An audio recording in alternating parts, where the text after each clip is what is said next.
नमस्कार। आज हम आप लोगों को जनन तंत्र के बारे में बताने जा रहे हैं। जनन तंत्र का तीसरा भाग बताने जा रहे हैं, जिसका नाम है पुरुष हार्मोन्स एवं स्त्री हार्मोन्स में अंतर। तो स्त्री हार्मोन्स क्या है और पुरुष हार्मोन्स क्या है, इसके बारे में हम लोग जानकारी प्राप्त करेंगे। पहले समझते हैं हार्मोन्स यह है क्या भाई। तो पुरुष हार्मोन्स एवं स्त्री हार्मोन्स दोनों ही एंडोक्राइन ग्रंथि में पाया जाता है। यह संदेश वाहक एक रासायनिक हार्मोन्स होता है जो पुरुष और स्त्री में उत्पन्न होते हैं। यह बताता है कि स्त्री और पुरुष दोनों ही अब युवा अवस्था में प्रवेश कर चुके हैं। जब पुरुष युवा अवस्था में प्रवेश करता है तो उसके वृषण से उत्पन्न होने वाला रासायनिक हार्मोन्स क्या है, एंड्रोजन और टेस्टोस्टेरोन। यह शरीर में जब उत्पन्न होने लगता है तो उस समय पुरुष के शरीर में भी परिवर्तन होने लगता है, पुरुष के शरीर में विकास होने लगता है, पुरुष के चेहरे पर बाल आने लगते हैं, जंघांगों में बाल आने लगते हैं। इसके साथ ही साथ पुरुष की आवाज़ में परिवर्तन होता है, आवाज़ भारी हो जाते हैं। तो इससे यह पता चलता है कि पुरुष अब जनन करने के लिए तैयार हो चुका है और उसमें यौन इच्छा की वृद्धि हो जाती है। यदि यही हार्मोन्स अधिक हो जाता है तो पुरुष चिड़चिड़ा हो जाता है, उसका स्वभाव बदल जाता है, उसके शरीर के अर्थात चेहरे में मुहासे आने लगते हैं। इस प्रकार से कई परिवर्तन होने लगते हैं। यदि कम हो जाता है तो इस स्थिति में भी पुरुष को क्या हो जाता है, बाल कम आएंगे अर्थात दाढ़ी मूछ देर से आएंगे या कम उत्पन्न होंगे, उसकी आवाज़ पतले रहेंगी। इस तरह से कई लक्षण उत्पन्न हो जाते हैं। तो यह जो उत्पन्न होने वाला हार्मोन्स है, यह बताता है कि पुरुष युवावस्था में पहुंच चुका है। दूसरी स्त्री हार्मोन्स। तो स्त्री हार्मोन्स कहाँ उत्पन्न होता है, तो यह होता है अंडकोश में उत्पन्न होता है। यानी कहने का मतलब यह है कि यह हार्मोन्स जो होता है अंडाशय में उत्पन्न होता है, जहाँ जिसको हम लोग ओवरी कहते हैं।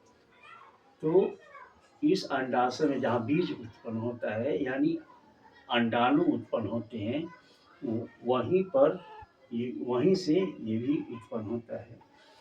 इसका काम है कि स्त्री के शरीर के अंगों में विकास कर देना। स्त्री के होने वाले परिवर्तन जो होते हैं वह है स्तन में परिवर्तन होता है, कमर में परिवर्तन होता है और इसके गर्भाशय में परिवर्तन होता है अर्थात गर्भ धारण करने के योग्य उसको बनाता है।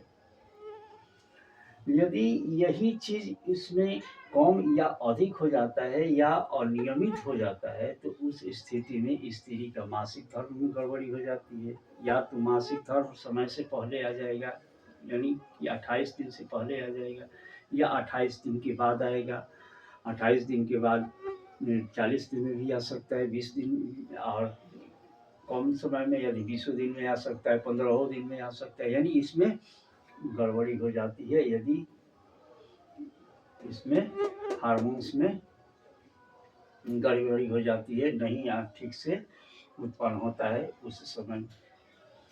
तो इसके शरीर यदि इसमें गड़बड़ी हो जाए तो मासिक धर्म अनियमित, अधिक या कम रक्तस्राव होने लगता है, चेहरे पर बाल आने लगते हैं, वजन बढ़ जाता है और मूड स्विंग होने लगता है अर्थात मन बदलने लगता है, तरह तरह की भावनाएं उत्पन्न होने लगती है।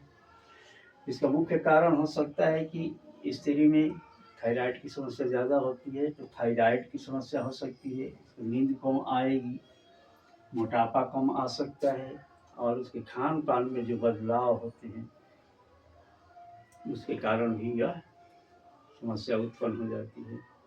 कभी कभी ऐसा होता है कि पुरुष में स्त्री का हार्मोन्स अधिक हो जाता है या हो जाता है, और स्त्री में पुरुष हार्मोन्स आ जाते हैं। तो उस स्थिति में होता क्या है कि उस स्थिति में पुरुषों में स्त्री के गुण उत्पन्न हो जाते हैं। स्थिति के गुण मतलब दाढ़ी मूछ जो होते हैं वो कम आएंगे, आवाज़ पतली हो जाएगी, यौन इच्छा कम होगी, ग्रोथ कम हो जाएगा। तो इस तरह के गुण उत्पन्न हो जाते हैं, और यानी कहने का मतलब कि स्त्री का गुण उसमें उत्पन्न हो जाता है। इसी तरह से स्त्री में पुरुष हार्मोन यदि बढ़ जाता है तो उसके दाढ़ी मूछ हो जाते हैं, उसके ग्लैंड कम बढ़ेंगे, अर्थात स्तन कम बढ़ेगा, छोटा हो सकता है, हो जाएगा। इसके साथ ही साथ यौन इच्छा कम होगी, ये आपका अनियमित मासिक धर्म जिसको मेंस्ट्रुएशन कहते हैं हो जाएगा।